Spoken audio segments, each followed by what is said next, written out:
Nze linjali bampita Edmond Okirorokwi munamateeka mu Uganda Microfinance Regulatory Authority.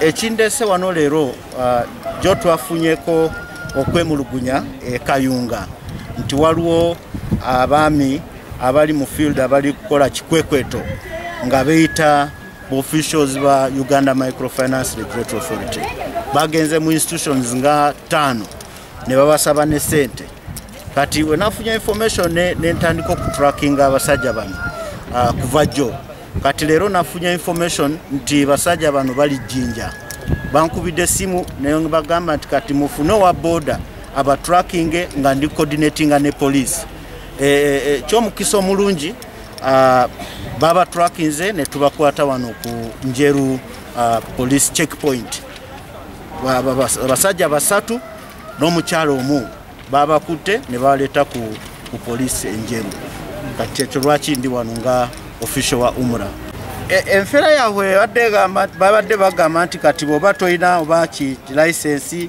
oba tona bakurenewinga nti oba bakola supervision nga babuzo ina kino bato kina nga bagamba kale fe tugenda kusonywa tuwe sente ne babajjako ki sente.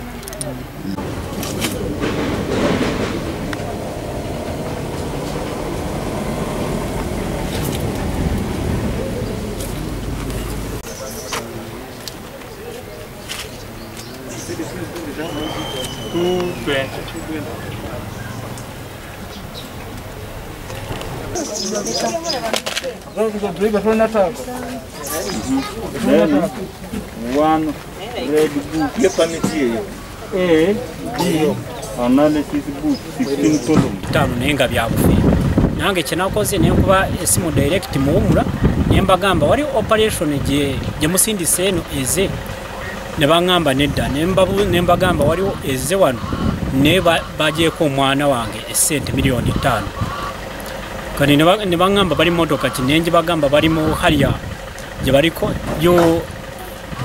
UH 006-A ne bangamba nedda eyafe ya government kwabadde abasirikale ne mbagamba nedda agamba bakubye ne bangamba ne kyetukwama magezi funanye engeri gyoyinza bakwata kuba jo babye ne Kayunga muyi batunga berimbika mu linya lyafe kati awo nawo kwe kubanoonya ne reporting of police era ne babakwata kyanyambye nakubye mu Umra direct esimu nabo ne basindika basirikale bawo ne roya ne bajja era ensonga ne batubizikwasa ku police tetukuba muntu battu tetusobola kuba muntu kitwakubye so unoge what do you know license In the name of Agassia, Carol, operating a business the money license in the name of akwa Umra was of last year my degree it is of this year I have everything Kampala University Kampala I have them because we have identified the gap abantu balina license they are operating them illegally they are very many like nothing so you are going to give them license no kubasomesa stand up it is okay no problem stand up where license going in a chronological what we are doing we are not interviewing temulina license we are not try to have a license But to have a license. Only that. What to have a license?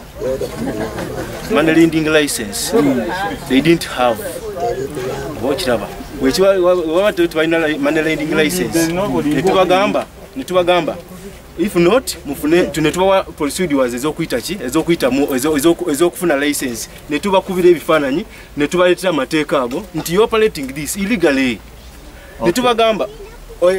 Mumaliza okufuna license mutwale mitwale 5 mu bank inside mutwale wakubabo nabagambye amafuta tetuna facilitation masajja edoja kujogera ngo okola statement sirika unless police officer operating illegally are you part of the sirika unless a police officer